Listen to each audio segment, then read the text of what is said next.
tujuan dari pernikahan itu adalah untuk menenteramkan hawa nafsu? Hawa nafsu itu liar, tetapi ketika dia dihalalkan maka menjadi ibadah. Tapi kalau tidak dihalalkan, dia menjadi dosa besar. Jadi kalau orang menikah karena hawa nafsu, salah satunya ya, bukan satu-satunya, salah satu alasannya menikah itu karena hawa nafsu, terutama laki-laki nih, nggak usah munafik kalau bahasa orang sekarang ya. Memang ada yang menikah nggak karena hawa nafsu? Ada sih, tapi jarang. Kalau dibilang enggak kok, saya bukan karena hawa nafsu, dia takut bilang karena hawa nafsu. Misalnya ditanya, pasti kan kamu nikah karena hawa nafsu? Enggak bukan karena hawa nafsu. Kalau gitu coba aja kamu menikah dengan nenek-nenek, mau enggak? Gitu kan dibilang. Ini salah pemahaman Islamnya, terlalu parsial, enggak paham tentang Islam yang syumul, yang menyeluruh. Dia pikir hawa nafsu itu seluruhnya jelek. Enggak lah. Wa amma man khafa maqama rabbih wa nahan nafsa 'anil hawa fa innal jannata hiyal ma'wa. Islam adalah agama solusi. Ketika Allah mengatakan wa nahan nafsa 'anil hawa, nahan nafsu, jadi bahasa Indonesia kan? Nahan nafsa, jadi nahan nafsu. Itu kan bahasa Arab. Siapa yang nahan nafsa? Allah menyuruh kita nahan nafsu, tapi solusinya gimana? Gimana cara menahan nafsu? Terutama ini bagi laki-laki yang sulit menahan nafsu. Kalau perempuan sulit menahan lisan, kalau laki-laki sulit menahan kemaluan. Itu hadis, kata Nabi, di antara yang paling banyak memasukkan orang ke dalam neraka itu dua. Satu lisannya, dua kemaluannya. Perempuan cenderung secara umum, walaupun gak semuanya, lisan yang paling sulit untuk dia jaga. Laki-laki cenderung secara umum, walaupun gak semuanya, paling sulit menjaga adalah hawa nafsunya. Dan itu ada solusinya. Allah memberi solusi. Salah satu solusinya adalah pernikahan. Solusi lain kalau gak sanggup menikah apa? Puasa. Jadi kalau mau sakinah dengan puasa, sebetulnya kalau yang disebut sakinah itu tentram, ngantuk, mungkin iya puasa bisa buat orang ngantuk kali ya. Tapi sakinah yang sebenarnya itu adalah bisa menahan hawa nafsu.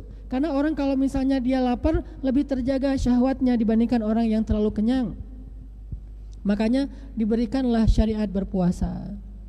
Sehingga kalau ditanya apakah karena hawa nafsu? Ya, karena hawa nafsu, salah satunya. Itulah sebabnya ketika memilih pasangan istri, yang pertama dilihat apa? Apakah agamanya? Itu yang keempat. Keturunan? Itu yang ketiga. Harta? Itu yang kedua. Dan yang pertama apa? Jamal, kecantikan.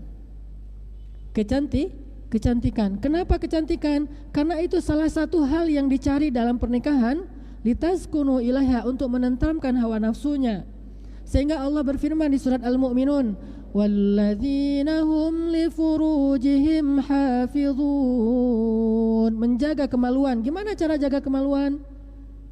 Illa ala azwajihim aw ma malakat aymanuhum, dengan cara dia menikah sehingga dia bisa menyalurkan syahwatnya secara halal kepada istri-istrinya atau kepada budaknya. Bahkan kepada budak pun boleh, cuma sekarang gak ada budak. Emang boleh Ustadz? Boleh. Budak gimana Ustadz? Budak yang kita dapatkan dari peperangan. Setelah selesai perang kita menang, dapat perempuan-perempuan dalam peperangan itu budak kan?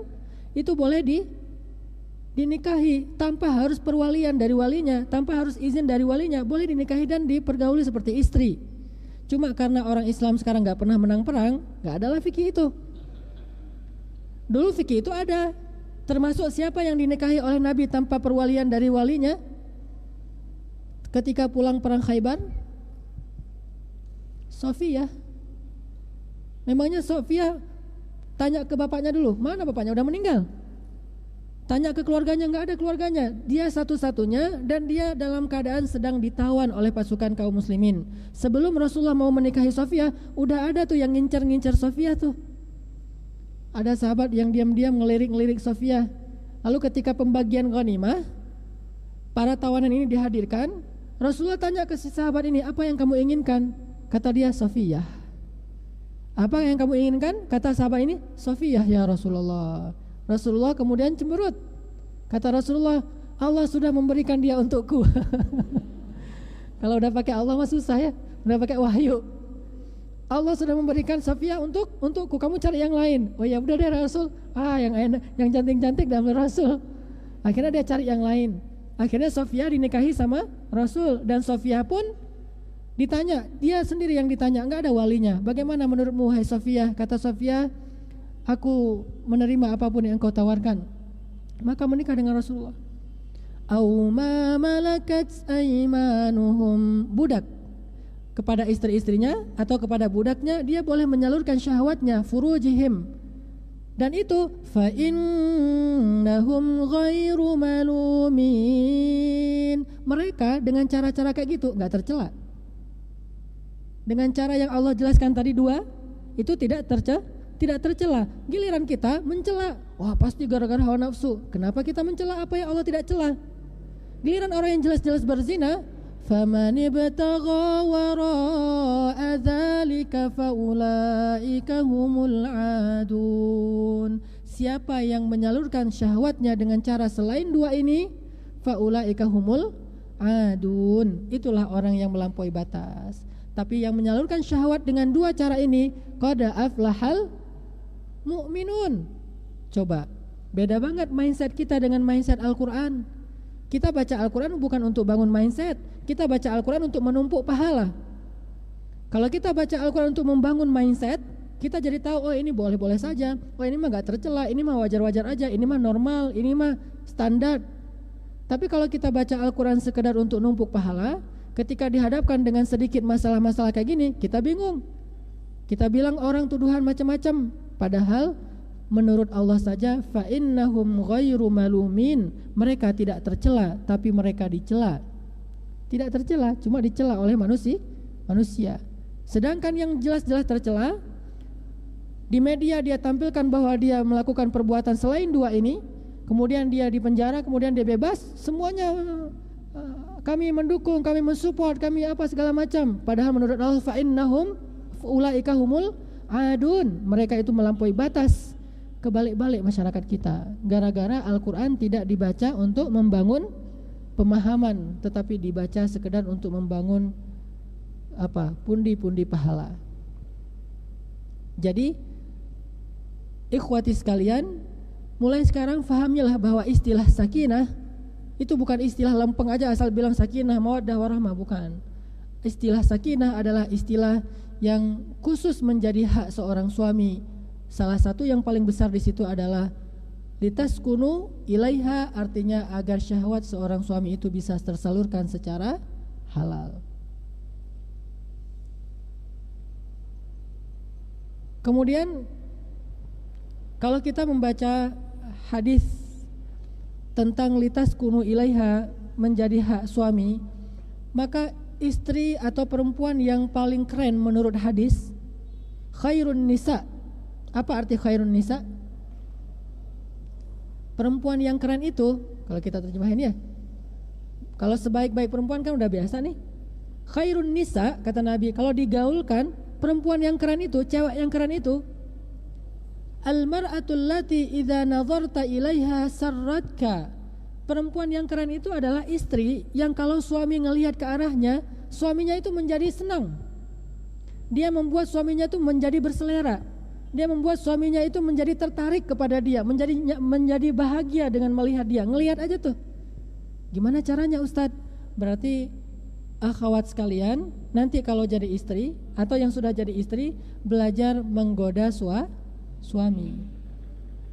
Itulah khairun nisa, itulah perempuan yang keren. Belajar menggoda suami. Menggoda suami bukan cuma dengan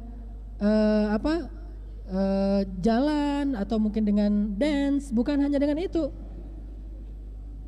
Menggoda suami bisa juga dengan dandanannya.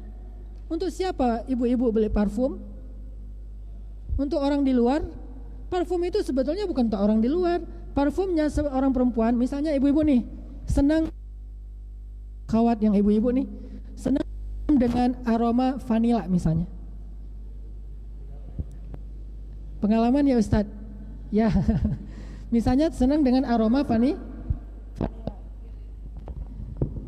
Kan manis tuh rasanya, rasa vanila kan? Pakailah itu di rumah. Setelah selesai mandi pakai parfum vanila. Ketika suaminya datang, ketika dikecup di pipinya ada aroma vanila. Ketika memeluk suaminya ada aroma vanila. Itulah yang disebut dengan khairun nisa, perempuan yang keren. Cewek yang keren itu kayak gitu tuh, bisa menggoda suaminya sehingga litaskunu ilaiha. Ketika suaminya tadi nonton TV dengan iklan yang macam-macam modelnya, ketika suaminya tadi di jalan dengan berbagai macam model penampilan orang di luar, kan gejolak hawa nafsu seorang suami. Sehingga kata Nabi, kalau kamu di luar melihat sesuatu yang gak boleh kamu lihat, maka segeralah pulang. Kan untuk apa segera pulang? Untuk sakinah. Kenapa suami pulang kalau dia sedang sedang gejolak hawa nafsunya?